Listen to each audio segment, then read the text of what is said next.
Hi, welcome to this week's edition of Blues Talk. We have a slightly different format this week. John and Jason have fallen out significantly over their appearance fee and are now refusing to appear at the same time. So I'm recording with John now and I'll be recording with Jason later, and then I'll have to edit together. So if there's a little bit of repetition, we apologize.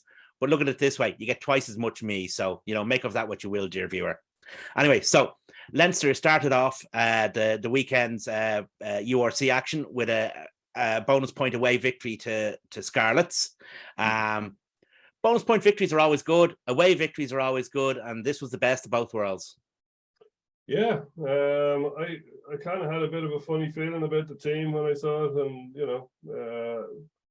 I know the Scarlets are absolute muck this season, but I thought, their back row looked decent on paper. Their outside backs look very decent on paper, and ours were especially callow. I did think we might have too much for them in the pack, but we had too much for them pretty much everywhere by the looks of it. So yeah, job done there. Box ticked. 7 wins from 7. The only 2 we didn't get bonus points on were away Interpros in the piss and rain. I would consider that pretty much a perfect start to the season. Very, very happy. Fantastic result. And there was obviously a few experienced lads thrown into the mix, but there was also, I think, 3 debutants. And even still, there was some callow fellas that had got a few caps for us as well.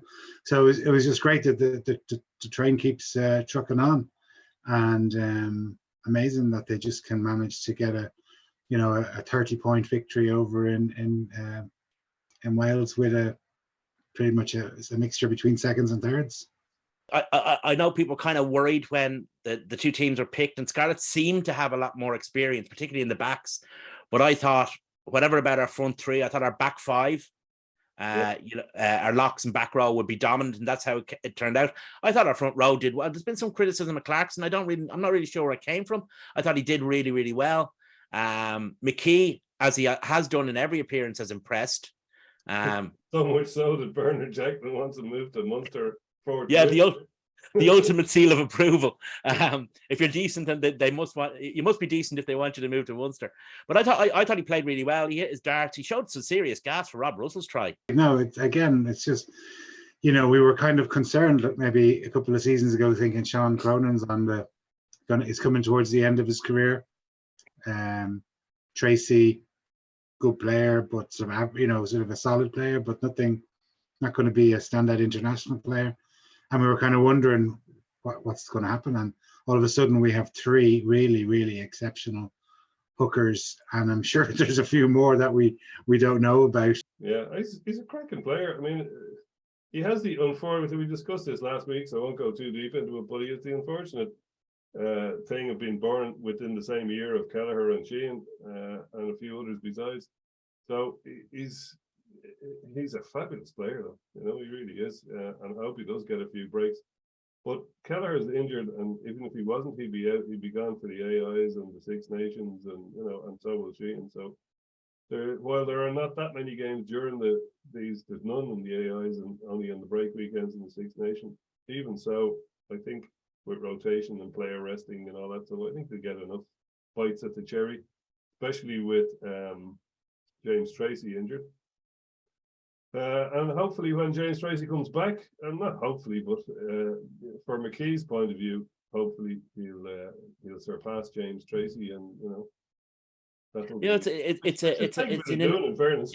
it's an enviable position to be in, where you got your first 2 hookers are Sheehan and Kelleher, and then you've got McKee, who's playing really, really well, and then you've also got, coming back from injury, James Tracy, who's let's not forget, an Ireland international. Yeah. So it's a great position of strength to be in. One guy I was impressed with a lot of guys. Rhys Ruddock, I'm always impressed with. He's just so quietly efficient. He just goes around about his business. He's always at least a 7 out of 10. I mean, he's just he just never really gives up, does he? And it must be very difficult to keep getting yourself motivated, knowing that, I remember he played against the All Blacks in that narrow defeat in 2013, So that's nearly a decade ago.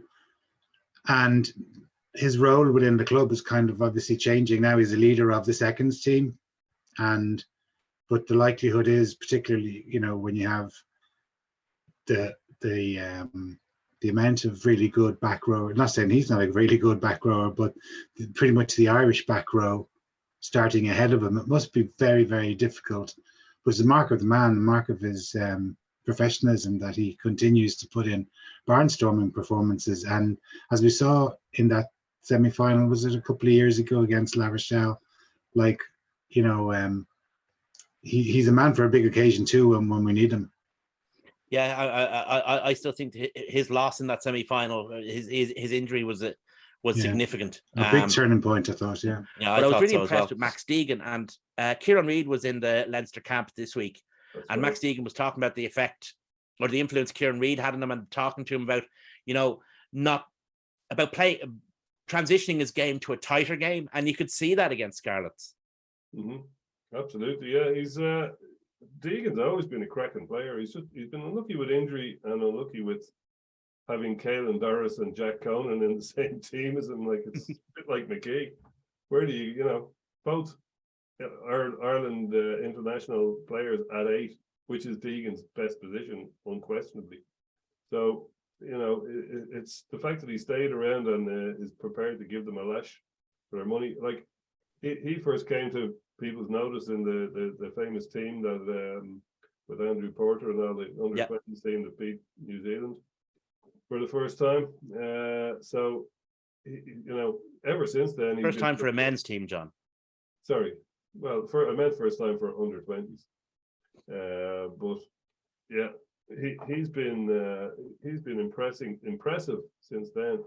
But that's how many years ago? 6 years ago. Yeah. And he hasn't had he's played well when he's been around, but it's just been injuries at the wrong time, and he's found himself. And you don't have to slip up much to find yourself behind Doris and Conan. It's interesting you mentioned that team. Another member of that team has made the headlines this week in that Vakhtang Abdeladze has been called up to the Georgian squad. Yeah, an interesting one. My initial reaction was he's not going to get his Leinster contract renewed because he's non-Irish qualified. But I think a few people have pointed out now that this is kind of done on a case-by-case basis these days, and Ulster have actually just slipped up to 4 players, I think, with Sutherland being added. So it may not have an impact on his. Yeah, the great thing about, the biggest mistake, everybody remembers the national squad succession strategy document, and the big mistake was that the IRFU actually put that down on paper, and it's not a mistake they've made since. The IRFU have guidelines, the provinces know what they are, the coaches know what they are, but as long as they're not written down, they can change them in the morning. So it'll be interesting to see how it works out for him. You'd think that he'd be his contractual status would certainly be vulnerable as an NIQ. But I always remember what Cheika used to say. Cheika was always delighted when any of their players played international rugby, because it was a great sign of what the club were doing. Sure, absolutely. So another guy who kind of got an international call up is a guy who's been perhaps the player of the season for us so far, and maybe unexpectedly, because after his time in Munster, which didn't go well for him because of injuries, and that's Jason Jenkins, who was called up to the Springbok squad for the Autumn International Tour. Yeah. He was excellent again on Friday night. He was again one of our best performers, and he's been, as I say, he's probably been our player of the season so far, because he's played nearly every minute of every game. He is putting in some great performances, and as you say, got a call up to the Springbok squad, which was announced, but he didn't make it into their 23. But it goes to show you that with the amount of South African beef available to the coaches, that he's considered in that bracket. So you got to say it's a great signing by Leinster, and one that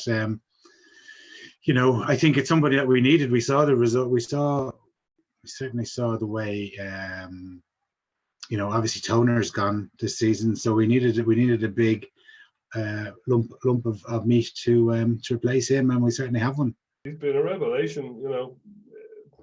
Immediately he was announced, everybody was, oh, Munster sloppy seconds. We don't want, didn't look at the player at all. They just looked at the fact that he came from Munster and therefore must be shy. So I'm so glad that he's, it was injury that was curtailing him rather than anything else. And he's a cracking player. I hope he goes on to have to play as well for the rest of the season. I'd say the reason he's in the squad, fill it out because they have a game against Munster in Páirc Uí Chaoimh. And B, just to maybe get a bit of, I know he doesn't know anything about Ireland training, but maybe get a bit of personality stuff from both Munster and Leinster camps leading up to. Well, we get on to that one later, but it's good to see him. Good to see him get recognised for his great season start. Also, the fact that because South Africa are now in the URC, it's a real shop window for the South African coaches because they're going to be watching all the games. So if you're playing for any URC team, your national coaches are going to be having a look. It really is. It's a heightened exposure. Yeah, absolutely. There were other games in the URC this week. An unprecedented number of high number of away wins this week, 5. Which is apparently a round record. I suppose the big kind of game we want to talk about would be the Interpro between Munster and Ulster. Ulster's first win in Thomond Park since 2014. I mean, the Munster machine just keeps moving on, doesn't it? Like 2 from 7 now. But it's good to see some green shoots because this is what I've been listening to all week and for the last few weeks, that they were improving. But you don't want green shoots in winter. But like as you say, Munster were under enormous pressure from the Ulster line out, and then presumably at half time they had a little regroup and they managed to sort themselves out there. But it was interesting to see how their out half went, and I thought he had a pretty good game. Actually. Yeah, I thought one of the reasons why they came back in that second half was he kind of took control of the game. Yeah, he did. And like he, at the end of the day, he missed a conversion that hit the post, and if he had got it, they would have won. In fairness, they missed all their kicks. Yeah. So the fact that Crowley missed a kick, which was a really, really tough kick, in fairness, to win the game potentially. Well, it wasn't quite game winning because it was a while to go, but. It was certainly towards the end of the match, and if he'd have kicked it, you might have fancied Munster to hold it out in Thomond Park, but he didn't, and it's certainly not his fault they lost because he played pretty well. I think they're under severe pressure, maybe for qualified for Europe, and that's going to be. Well, they really are, because I was looking at what are they? Third from bottom, second from bottom. I think second from bottom or third from bottom. And of the teams that are in the top 8. 5 of them still have games in hand over Munster. Some of them have 2 games in hand over Munster. And Munster have to go to South Africa. They have to play Leinster. Towards the end. Yeah, towards the end of the season. Yeah, but they have to make that tour, which is a difficult tour. They still have Leinster to come down at Christmas. And that could go either way. Because they, as I always say, those games live in a little bubble, and they still have to go to Ulster. So, I mean, they're rapidly running out of breathing space. Glasgow and Ulster's games in hand are both away in South Africa, so they are. But Munster have to go to South Africa twice as well. That's true. Which is fact, there's 4 teams in a row on the table. I think when I looked, who are I think it's 11, 12, 13, 14, and they are the teams. They are previous champs. There's the Ospreys, Connacht, Munster, and the Scarlets. Yeah, 12 through 15 inclusive. All lined up at the bottom. The only people below them is Zebra. Now, how often do you see that previous champs propping up the table? A host of them. So competitive out of league all of a sudden. It is, yeah. It's really kind of. I mean, we were talking about what the league needed was jeopardy, and it's got that. And like I mentioned last week about things we've discussed over the years about how the best thing for convincing people the value of the league is if one of the really big teams doesn't qualify for the Heineken Cup or the Champions Cup. And, you know, Munster are in real danger of being that team because, you know, they could get to a situation where they fight and get up to 8th and still don't make it. Still don't make it, yeah. So it's going to be interesting to see how that pans out. Connacht got a great away win in Ospreys. Say the Ospreys are sickened over that. I didn't see the game now, but I don't think the Ospreys are expecting to lose that, to be fair. No, I don't think so. I think that was a game they kind of thought might be one that would lift them up a bit, and instead they've ended up, you know, dropping down. I thought I was watching that game, and it looked like they were on a bit of another typical Connacht performance in Wales, where, you know, you don't really know what way it's going to go, but there's a good chance they could end up getting walloped. And then they might come back, but they always fall at the last hurdle. So I was actually delighted to see that they managed to pull a result out of the bag and showed a lot of resilience.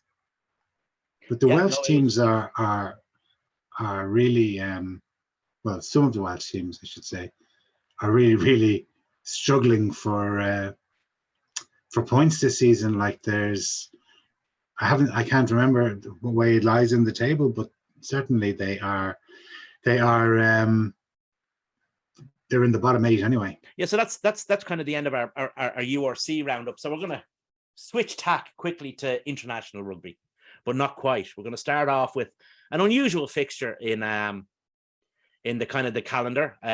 Ireland A playing a team that has variously been described as New Zealand A, the New Zealand 15, and now apparently it's an All Blacks New Zealand Development 15. Well, and so whatever it is, it'll be good. Did you ever think that you would see Ireland? Okay, firstly, we'll get onto this later, but they're still top seeds in the world currently. But also sending out 46 players against New Zealand and South Africa in the same 24 hours. Yeah. Did you ever think that was going to happen in your life? Like, no. Go back to Eddie O'Sullivan's special 15 that he had in 2007, yeah, where no one else was getting a look in. Go back to having one tight head prop. Go back to Tom Court 2010. Go back to Rog taking over from Dave Humphreys and Sexton taking over from Rog, having no one else as an out half. Now we've got 46 players who are going to take on these two behemoths. But exactly, and that's incredible for a start. Also, added to that emerging Ireland tour of South Africa, it's really I think canny play from the IRFU in their scheduling of matches, and also even the Munster one against South Africa A, B, 12, whatever it's called. All of these games are just they're great in the World Cup year. You know, we're only 10 months from the kickoff of the World Cup now. You know, it's actually kind of, because one thing I was worried about was how the determination not to play URC games during the international windows would affect player development. You know, guys on the fringes of teams would suddenly stop getting games. But all these kind of A games and challenge games, I mean, even Leinster against Chile for whatever that. Now, I don't like playing those challenge games because I think there's a level of risk involved. Injury. It's just not worth it. I've said this before and I'll say it again. I always think about Rua Tupoki in that game against the All Blacks. You know, that was a major damage to Munster's Heineken Cup hopes that year. But you know, it's getting the guys game. I mean, you could drop a bottle of ketchup on your foot in the shower kind of thing, you know? Yeah. So I suppose any kind of exposure is good. Not everyone else, Dave, takes ketchup into the shower. That's just you. Take 2 bottles into the shower? No, I just eat a burger. Yeah. Yeah, but I'm really looking forward to the game, actually, and it's in the RDS. Yeah. And I presume you're on the terrace. I'm in my usual spot. I'm not too far from my usual spot either, and it could be a very exciting game. Just to finish up on the A side, it's been a great reward for some of those guys who went with that Emerging Ireland tour. People the Emerging Ireland tour went from being the unwanted, smelly grandchild of Irish rugby, and you look at the guys who like Jamie Osborne, Keane Prendergast, Jack Crowley, Craig Kay, like guys who went on that tour, are now playing representative rugby for a more senior team. It turns out to have been a huge success. Yeah, I always thought it was going to be a success, because I still think that when you're in the national team environment and you're training with those coaches, If you're in Carton House, you're in. Yeah, but you have to up your game. You have to up your standards. You're nearly there. Do you know what I mean? You're only a couple of injuries away from being. So you are on your game. We're talking about pressure and people performing under pressure. Like, I'm sure that when you are under that scrutiny of the national coaches, it's probably a lot harder than it would be working, when you're holding bags for the for your club, where you're not really like say, for example, Jamie Osborne. All things being equal, he isn't getting into the first he's not getting into the starting Leinster team in a big game with all of the main men there, right? So he's holding bags at training. He's not really involved. He's not running the show. So he's just really a bystander. So basically, like, he's not getting an opportunity to impress anybody. Whereas if he's training with the emerging Ireland team, they're going to be picking him at the weekend. They're going to pick him for a tour. Yeah. So he's going to get an opportunity to rotate in, rotate out. But really, like, you've got three centres ahead of him in Leinster. You got the two guys that are there from that are in the national side, and then you've got the foreign import from New Zealand that presumably they're paying quite a few bucks for. So, do you know what I mean? This not just that. I mean, he, as well as working with the Irish coaching group, which is a phrase I'm going to come back to, it gives him a chance to show what he can do at a higher level and impress his Leinster coaches. And they might say, well, maybe, okay, we're playing so-and-so in the Heineken Cup this weekend. It's not a top game. Maybe we can give Robbie Henshaw an extra week's rest. And we're confident of bringing Jamie Osborne in. And he makes that next step again. Yeah. And that's definitely. It's all about visibility. But you got to earn your spurs. You know what I mean? Yeah. Like, it's like, and he probably leapfrogged a few of those rungs in the ladder on his, by getting on that tour from a Leinster point of view. Now he's probably seen as, hey, this guy is actually on the fringe of, he's in the Ireland A squad. That's, again, let's say Ringrose pulled up lame at the weekend. There's a very good chance Jamie Osborne could be subbed up. Yeah, and that's as I say, it's all about the visibility. Anyway, the following night. Just I just say one other thing? You just mentioned, or maybe it was John yesterday. I didn't hear what John said, but maybe he might have alluded to it. Like, you were talking about having a Friday nights and then a Saturday night and a big games, but it reminded me back of maybe 20 odd years ago, where there was during the Six Nations, you had the A internationals on the Friday nights, and then you had obviously the big game on the Saturday. And I just thought it was a fantastic way to warm up your weekend. Like, I remember going those over A games. Oh, they were great, and I remember going away over to Murrayfield a couple of times and going to the A game the night before, and you really felt that this was a festival of rugby. Nowadays, the under-20s don't really get the same, even though they've got the women's game on and they've got but they're in different, the under-20s, I think, cities at different times. They're in different cities, yeah, and but I just kind of felt like when I remember going to, as I said, Edinburgh and having the two games, one the Friday, one the Saturday. It was like sort of the Heineken Cup final where you have the Challenge Cup on the night before. You just feel it's like this big festival of rugby, and that's what it kind of this weekend is going to be like. It's going to be savage, actually, having those two games in close, 2 days apart. Yeah. Onto the main course. Biggest game of the weekend. World champions against world number ones. Without a doubt. Somebody said to me today when they saw the team, they said, "Oh, South Africa are not doing any testing out to see what players are going to play. Where are they?" And I said, "No, they certainly aren't, because they're coming up to our backyard okay, we're number one in the world, right? Let's get this out of the way for a start, right? 90% of people, whether they know about rugby or not, who, if you mention that Ireland are number one in the world, what are they going to say? They're going to say, "Well, we're number one in the world going into the last World Cup. Didn't do us any bloody good, did it?" Yeah, we were number one for about 38 seconds, and that was the end of that. Obviously, we lost at the minute we played Japan, but. And people always say, "This is ridiculous. Like, it doesn't really matter. It's just these rankings are stupid." And well, yes, in a way, you're correct. They are stupid, but they're important as well. Like, here's the world champions, the world number one, as you've just said, and they're coming together. They're coming to our backyard. If they beat us in our backyard 10 months out from the World Cup, where they have to play us, that's a huge significant. It's a thing for them. They're not going to be experimenting anything. They're coming to do the business here. There's a lot of stuff. There's a lot of stuff going on around the game as well. I mean, Rassie Erasmus is back in charge. He said things about Ireland in the past that weren't exactly complimentary. He said Irish players were soft. South Africa got a bit of a tonking the last time they were here. Now there was a couple of late scores put a gloss on it, but we still beat them well. And they haven't won here in a long time. They have a bad record in the Aviva Stadium.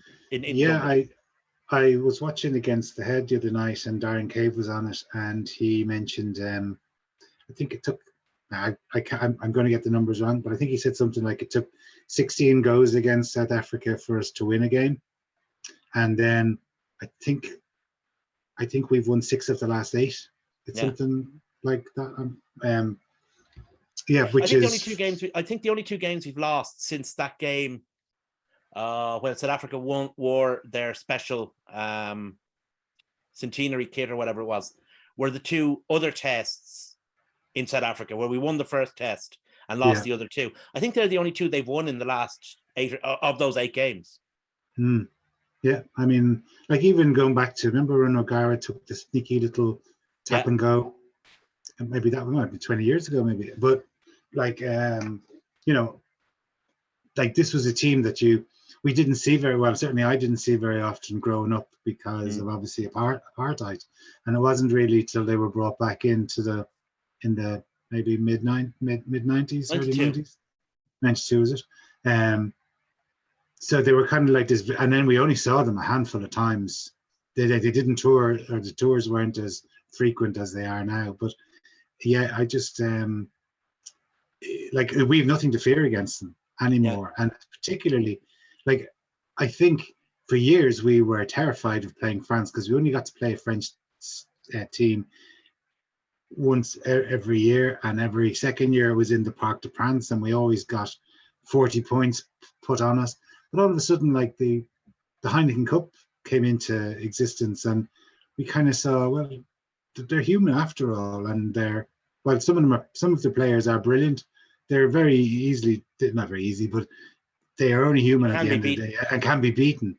And we saw that from, Leinster's first win in France, and then all of a sudden we're, a few years after that we're winning Europe. And likewise, when you were playing the South African teams in the URC, yes, of course they're very, very difficult games, and they've got some brilliant players, but like, they're not these all-conquering invincible men.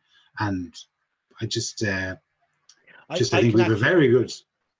So I can actually remember the moment when I realized that they were human. It was a game, I think it might have been 2004, 2005. We played them in the Aviva Stadium, and Pierre Spies was the star of Super Rugby that year. A huge monster of a man. And they had a scrum maybe 10 meters out, and he came off the back of the scrum, and Dennis Leamy hit him. And Dennis Leamy cut him in 2. Absolutely destroyed him. And that's when I realized that, okay, they're great physical specimens, and they're South Africa. There's an air of mystique about them. But, we were capable of pushing out a few fairly decent players ourselves. And that you can almost hear that the mystique not been shattered, but realizing that we were able to compete with them, and we were able to take them on, and we actually beat them quite well that day. Yeah. But was that the day that their coach said that maybe Paul O'Connell might make the bench, or was it Yes, O'Driscoll? it was before that match. Yeah. It Yeah. said that maybe O'Connell. Yeah, but one thing they still do have is a massively powerful pack. Yes. And the question on everyone's lips is, how do we take on this massively powerful pack? And my question is, why would we want to take on that massively powerful Well, that's pack? what I want to see. I want to see an answer to this question that both Leinster and Ireland have had of, big teams. France in the Six Nations, our only loss in the Six Nations. I still say if Johnny Sexton was playing that day, we would have won. Possibly. La Rochelle and Saracens for Leinster, same thing. Big bodies coming in, knocking the bollocks out of us, and we don't seem to have an answer. So I'm hoping we do have an answer, and that that answer is successful on Saturday. You don't want to show too much of it, but yeah, I mean, you want to come up with another answer by World Cup time. But yeah, my view of the Saracens and La Rochelle game hasn't changed since it was that our mistake was attempting to engage and negate the power game instead of refusing to engage with it at all and just making shit of it. Well, that might be the answer. We'll see on Saturday. I'll be very disappointed if any scrum completes with less than 3 resets. Yeah, well, have our props got the nose for that? Like, they're not old wily props. They're well, I suppose they are in a way. They're Yeah, they are now. They're old beyond their years in terms of experience. Yeah. But they're not like 33-year-old props or 30. No, but the other side of that is they're not 33-year-old props. I know. They're much more mobile than 33-year-old. Absolutely. Like, I always just think back to when I was playing, and we'd end up playing against UCD, and UCD could not compete because they were a bunch of college students, and they basically couldn't compete against a bunch of grizzly old beer drinking men. But what they did was they just kept the ball away from the beer guzzling fat old men and ran it, and used their width of the pitch and the speed of their players. And more times than not, they were able to counteract. But once they got into any sort of scrum or maul, they were goosed. Yeah, they were goosed. But just keep the ball away from them. And like, it's kind of smart rugby 101. No, that's not to suggest though that South Africa only have big men. We were talking earlier about Cheslin Colby, who is they've got Mapimpi on the wing. They have flyers on the wings, and they've really good centers as well. I mean, obviously Luciano Am isn't playing, which is a bit of a disappointment because you'd love to see him play. He's a wonderful player, but they still have really, really good players. They've DDA and they've got Jesse Creel. They're a better team than the way they often play demonstrates. But we have to come up with a way to, and I think that, funny enough, the way that Farrell, that the coaching group, and I mentioned that earlier, Andy Farrell has been referring to the coaching group all week, and I think he's trying to set a separate kind of perception of how he runs the Irish squad to, say, Joe Schmidt or other coaches who are, I'm at the top and everyone else is below, and he's talking about a more collegiate approach. And you saw that the way he sent the guys out to South Africa with Simon Easterby in charge. So I think it was just something, a phrase he used quite regularly that interested me. But I think he's obviously very comfortable in his own skin and in his own position, that he's able to do that, because you do see, or you do feel that there's a lot of paranoia from coaches, that they're always continually afraid of whether the guy behind them is going to take their job, and like you saw with, say, Leo Cullen wasn't afraid to get advice from Graham Henry initially, and then maybe a season later, obviously he brings in Lancaster, that most people would think, most people would possibly have thought that, well, Leo didn't invite him in, Mick Dawson invited Lancaster in, and Leo is, getting ready for the guillotine, but clearly not. And it's quite an unusual character trait of coaches to be sort of egoless. Let's say egoless and modest, and trusting of their ancillary coaches, whereas certainly, it seems like Farrell is very comfortable giving the reins of over to the other guys and let them do their job, and not be worrying about who's going to stab me in the back first. Yeah. Well, I mean, if he's trying to instill team spirit within the team, within the playing Mm-hmm. staff, by doing that with the coaching staff, it shows that he's leading by example. Yeah. That we're all in this together. And of course, Andy Farrell, I mean, we saw, was it last week he was inducted into the Rugby League Hall of Fame. He is one of the greatest rugby players I've ever seen. He's up there with John Eales and Brian O'Driscoll and a couple of others as Joey Johns, as truly great rugby players. So in a show us your medals competition, he doesn't have to worry too much.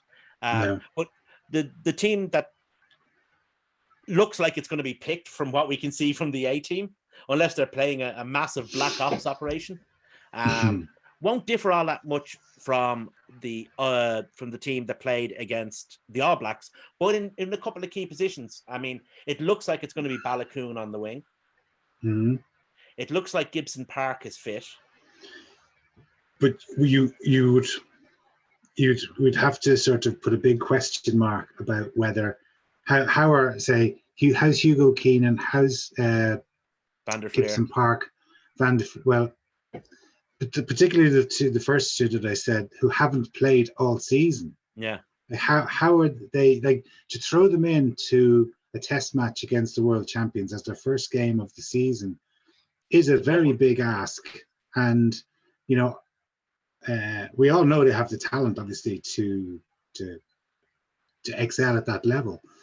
But like most people, I'm sure it takes a period of time to get up to speed immediately for them. And I think it might be a bit of a gamble, and I hope it pays off. Anyway, it's something to really look forward to. And South Africa made an interesting choice with Cheslin Kolbe at fullback.